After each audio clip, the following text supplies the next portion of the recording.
देखिए, इसमें जो पानी का उदाहरण था वो एक तल पर लागू हो रहा था, उसको हर तल पर लागू नहीं कर पाएंगे, क्योंकि हम भारतीय दर्शन में दो प्रतीक ही उपयोग करते हैं, एक पानी का और एक आग का। आग हमेशा ऊपर जाती है, वो नीचे नहीं जाती, पानी हमेशा नीचे जाता है।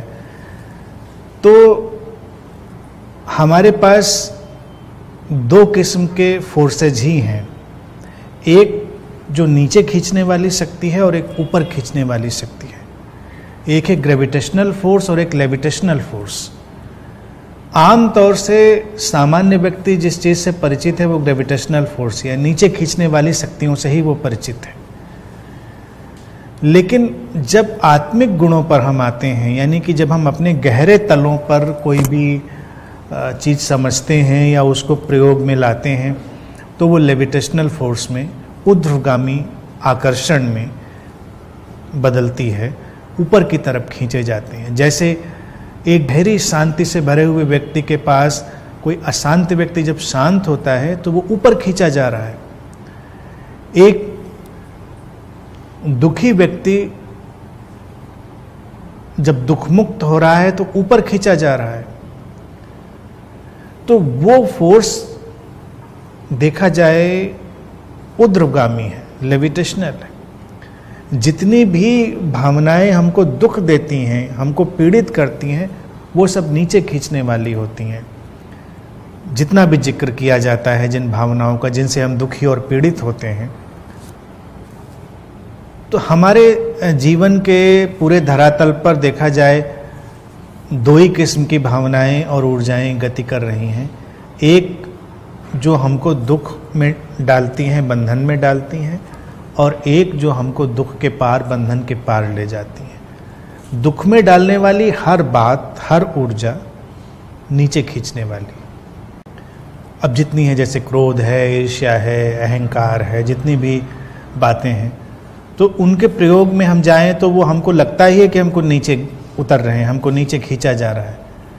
प्रेम है, शांति है, करुणा है, आनंद है, तो हमको लगता ही जैसे हम कहीं ऊपर उठ गए। वो अनुभव के ऊर्जा के तल पर भी वही है। ध्यान में लोग जाते हैं तो अक्सर ध्यान में लोगों को लेविटेट होने का एहसास हो जाता है, जमीन से ऊपर उठ गए। कभी कभी कुछ रेयर कंडीशंस में लोग उठ भी जाते हैं, लेकिन वो रेयर कंडीशन है। लेकिन एहसास तो बहुत लोगों को होता है, वो केवल ऊर्जागत एहसास है। और किसी के ऊपर दुख गिर जाए, कोई व्यक्ति अपराध बोध, घृणा से भर जाए, तो उसको ऐसा ही लगता है जैसे जमीन में धंस गया है।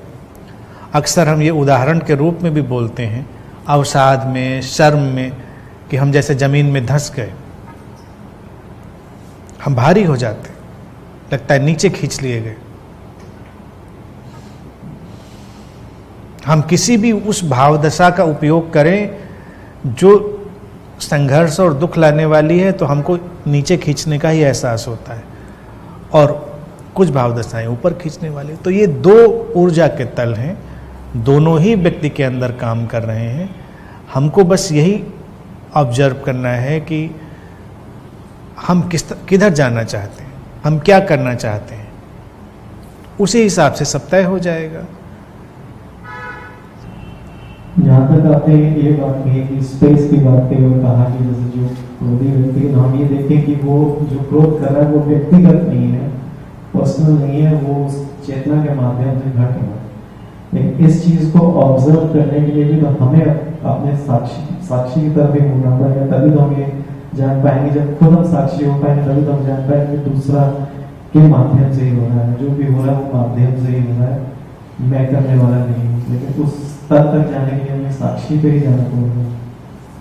तो जो ये साक्षी के अनुभव में, तो हम तो बेसिकली आइडेंटिफाइड है, और जब हम आइडेंटिफाइड है तो एक सॉलिड मैन है, और जब तक हम मैन है तो जो ऊर्जा की मैंने बात की वो तो नीचे तक पे ही जाती दिखती। बात तो बिल्कुल ठीक है। जब तुम समझ पाओगे कि वो एक ही स्रोत से उठने वाली ऊर्जाएं हैं, अभिव्यक्तियां हैं, जो एक नॉन डूअर स्टेट में घट रही हैं, तुम साक्षी हो पाओगे तभी समझ पाओगे। तो ये तो एक फॉर्चुनेट स्थिति है, सौभाग्य है अस्तित्व का, जो किसी किसी के ऊपर घटता है।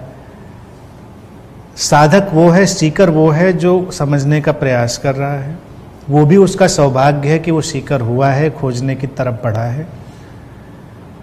निश्चित ही ये बात जितनी सरल है उतनी ही दुर्लभ भी है, इतनी आसानी से समझ में नहीं आती। जिसको आ जाती है उसी के जीवन में शांति उतरती है, उसी के जीवन में आनंद उतरता है। बाकी तो जो लोग इन बातों पे प्रवचन देते हैं वो भी उतनी ही मारामारी करते रहते हैं। अभी कुंभ आने वाला है, वहां जाकर देखना, बाबाओं के आश्रम में एक बार पूरा सर्वे करो हिंदुस्तान में, तो समझ में आ जाएगा कि जो इन बातों पे प्रवचन दे रहे हैं उनकी भी कितनी मारामारी, कितना कंपटीशन, कितना झगड़ा झंझट है, क्योंकि बात समझ में नहीं आती।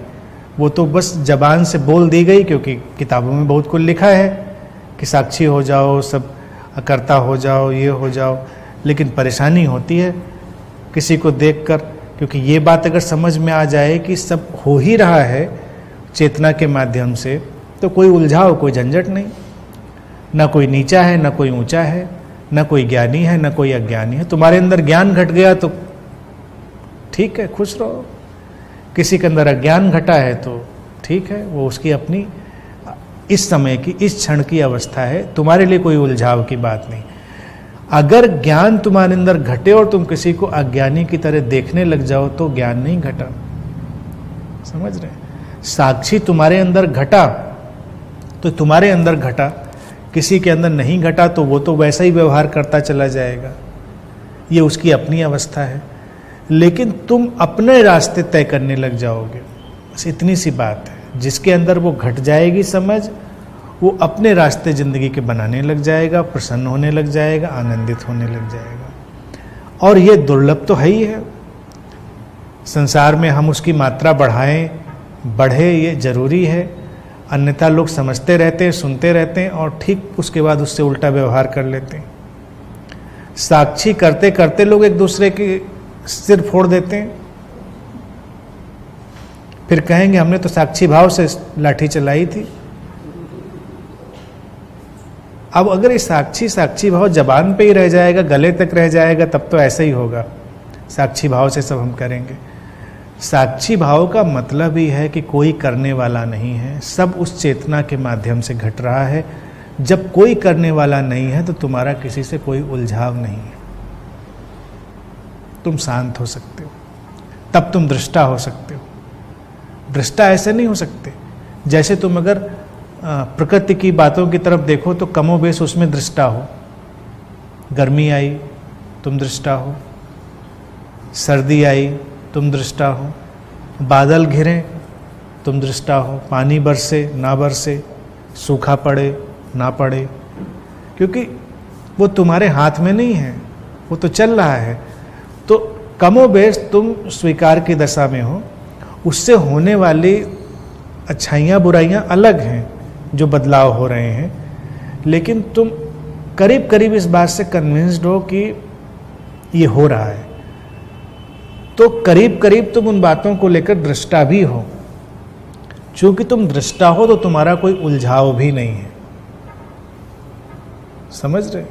लेकिन जब हम मानवीय संबंधों में आते हैं, मानवीय अंतर संबंधों में आते हैं, तब हम इस प्राकृतिक बदलाव को नहीं मान पाते और तब हम बस उलझ जाते हैं। तुम घर से निकले, अचानक आसमान में बादल घिर आए, अचानक धूप निकल आई, तुम बिल्कुल उलझते नहीं, तुम उस हिसाब से अपने को मैनेज करते हो। पानी बरसने लगा, तुम छाता निकाल लेते हो, धूप निकल आई तो तुम और इंतजाम करते हो, जो करते हो। लेकिन एक इंसान के अंदर अगर यही सब होने लग जाए, कभी बादल घिरे, कभी धूप घिरे, कभी कुछ निकले, कभी कुछ निकले, तो तुम उलझ जाते हो कि ऐसा क्यों, उसने ऐसा क्यों किया, उसने ऐसा क्यों कहा, क्योंकि ऐसा उसके माध्यम से उस समय हुआ। तुम अपना काम करते चले जा सकते हो, तो ये तुम्हारा ही अपना ढंग होगा, इससे दूसरे का इन्वॉल्वमेंट नहीं है कि दूसरा भी उस बात को समझ लेगा कि तुम क्या कर रहे हो। दूसरा नहीं समझेगा, लेकिन तुम समझ चुके हो तो तुम्हारी अपनी समझ से तुम्हारा व्यवहार नियोजित हो जाएगा, ऑर्गेनाइज हो जाएगा। बस इतनी बात है। दो लोग आमने सामने हो और दोनों उस साक्षी की अवस्था में हो, दोनों उस नॉन डूअर स्टेट में हो, ऐसा दुर्लभ होता है। जब होता है तो बहुत सौभाग्यशाली है व्यक्ति, लेकिन आमतौर से तो एक व्यक्ति है जो समझ रहा है बात को, एक है जो नहीं समझ रहा है। शांति तब भी बहुत ज्यादा हो जाती है क्योंकि कम से कम एक तो समझने वाला है।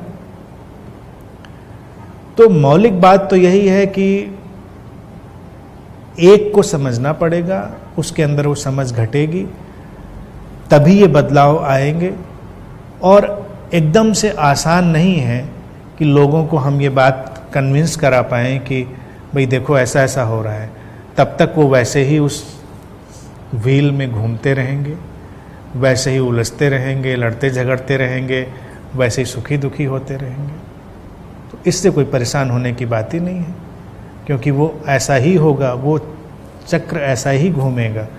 उस चक्र में जो सौभाग्यशाली होगा उसके अंदर वो घटेगा साक्षी, वो उससे बाहर हो जाएगा। बस